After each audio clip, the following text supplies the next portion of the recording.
I saw the other day with Alex Ayala, that's been a talk, and which is understandable. There's some players coming from respective countries, like she's coming from Philippines, which is now a big deal. She's been the biggest ever, tennis player from that country, which is a big country, and there's big interest. So things like that happen. I mean, you could argue that it was, maybe a poor schedule, and maybe they could schedule him on a bigger court. Yes, but again, she's so young and she's just coming through. So if there's a lack of people coming, or that stands are empty, that's a bigger problem.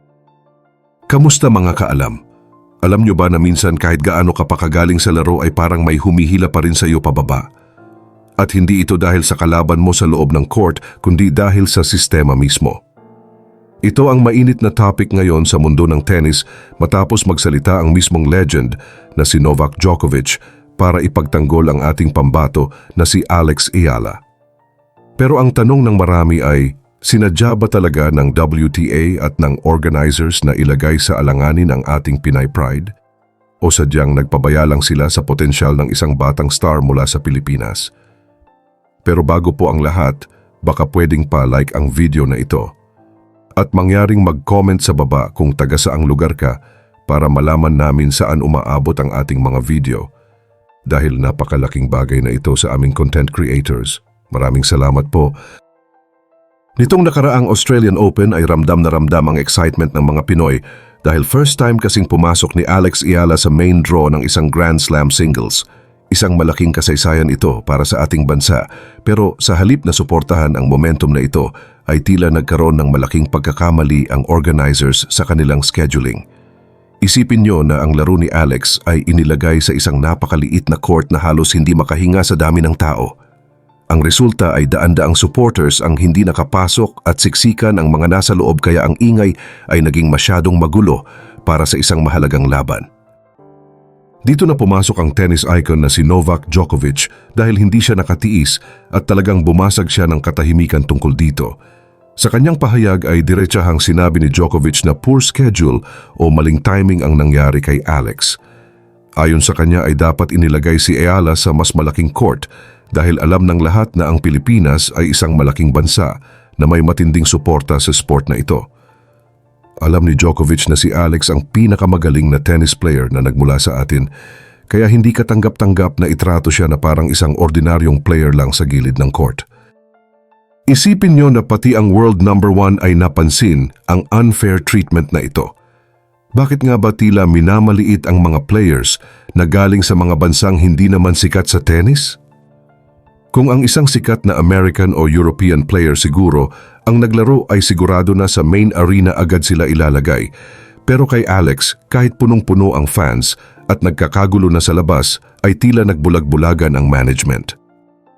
Sabi ng ilan ay court assignment lang naman iyan at sa player pa rin nakadepende ang panalo.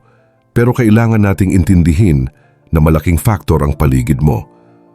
Sa maliit na court ay dikit na dikit ang tao at sobrang init kaya ang pressure ay doble dahil nararamdaman mo ang frustration ng fans na hindi makapanood ng maayos.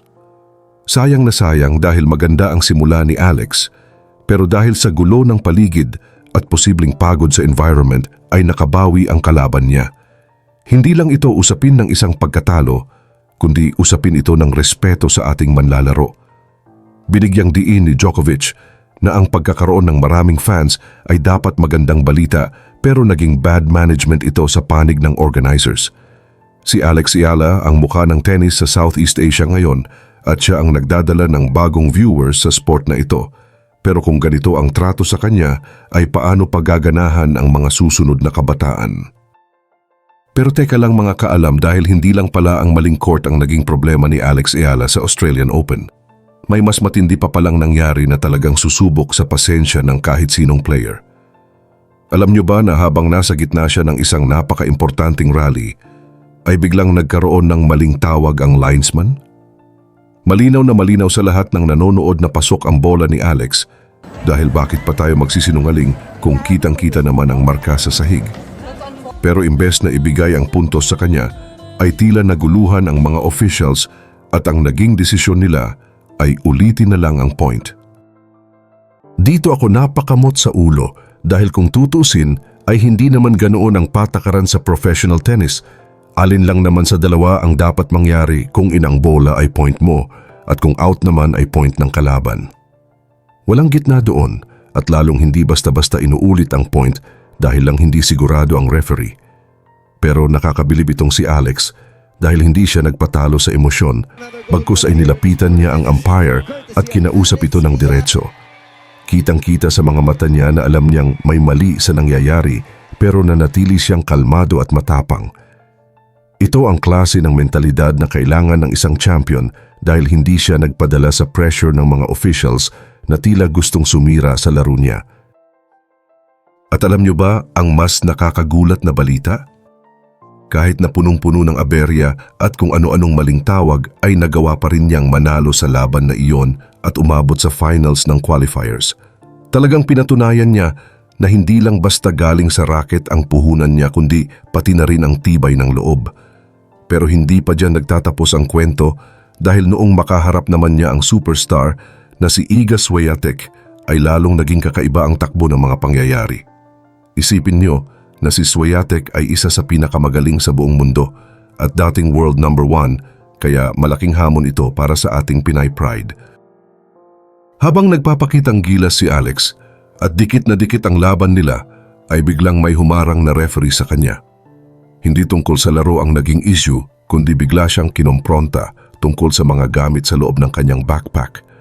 Sa gitna ng mainit na laban at habang nasa kanya ang momentum, ay doon pa talaga naisipan ng official na sitahin ang bag niya.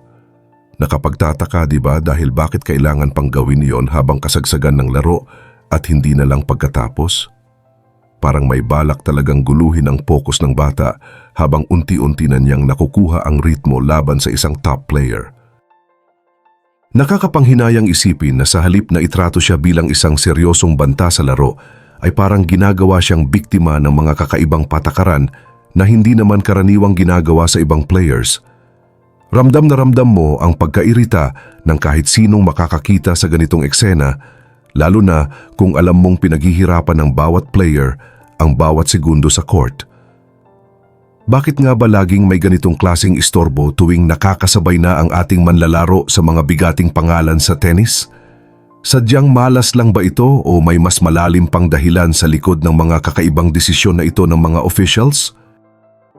Pero teka, dahil hindi lang rin pala ulit basta pagsita sa bag ang ginawa nila, dahil mas malala pa ang paraan kung paano ito hinarap ng mga officials.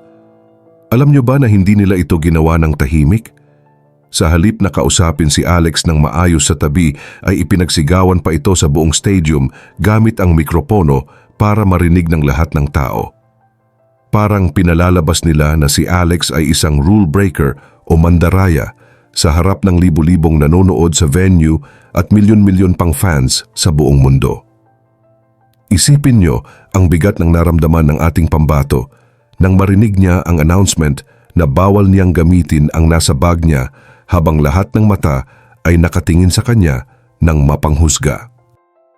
Napaka-unfair nito kung iisipin natin ang psychological effect sa isang player. Isipin nyo na lang na nasa zone ka na at ibinibigay mo ang lahat laban sa isang world-class na kalaban tapos bigla kang papahiya sa harap ng publiko dahil sa isang maliit na bagay. Para sa akin at sa maraming fans ay isa itong malinaw na psychological warfare o paraan para sirain ang kanyang diskarte at kumpiyansa sa sarili sa oras na kailangan niya ito ng husto. Ang ganitong klase ng gawain ay walang lugar sa professional sports dahil dapat ay patas ang laban at hindi ginagamitan ng pananakot o panghihiya ang mga manlalaro. Kaya naman dito natin maiintindihan kung bakit napakahalaga ng naging pahayag ni Novak Djokovic para kay Alex. Alam nyo naman na hindi lang basta-bastang commentator si Djokovic dahil siya ay may 24 na Grand Slam titles at halos 2 dekada na siyang hari ng tennis. Alam niya ang pagkakaiba ng tamang sistema sa isang sistemang may kinikilingan o bias laban sa ibang players. Kapag ang isang katulad ni Djokovic ang nagsalita ay siguradong may bigat ito at dapat talagang makinig ang WTA dahil hindi ito basta haka-haka lang kundi obserbasyon ng isang tunay na alamat. Karapat-dapat si Alex Ayala sa mas maayos na trato at sapat na respeto dahil hindi biro ang sakripisyo niya para itaas ang bandila ng Pilipinas. Panahon na siguro para suriin ng WTA kung paano nila pinapatakbo ang kanilang mga laro dahil hindi pwedeng kung sino-sino lang ang pipiliin nilang bigyan ng magandang court o patas na tawag ng referee. Ang mga talentadong manlalaro mula sa maliliit na bansa ay dapat nakatutok lang sa kanilang laro at hindi na kailangang makipagbuno pa sa maling sistema o unfair treatment ng mga officials. Nakakatuwa na sa gitna ng mga pagsubok na ito ay may mga boses na katulad ni Djokovic na handang manindigan para sa ating pambato. Alam natin na may galing at tibay ng loob si Alex at kahit anong harang pa ang gawin nila ay patuloy siyang aangat dahil sa kanyang determinasyon. Pero bilang mga fans ay kailangan din nating ipakita ang ating suporta para maramdaman ng mundo na hindi nag-iisa si Alex sa kanyang laban. Kayo mga kaalam, ano ang masasabi nyo sa ginawang panghihiya kay Alex sa harap ng maraming tao? Sa tingin nyo ba ay talagang pinupuntirya siya dahil sa bilis ng kanyang pag-akyat sa ranking? May naranasan na ba kayong pagkakataon sa buhay nyo na naramdaman nyo na hindi kayo tinatrato ng patas kahit ginagawa nyo naman ang lahat? I-comment nyo ang inyong mga saloobin sa ibaba dahil gusto kong malaman ang inyong panig tungkol sa isyong ito. Maraming salamat sa panonood at huwag kalimutang mag-like, subscribe at i-share ito para malaman ng lahat ang totoong kwento sa likod ng laban ni Alex Ayala.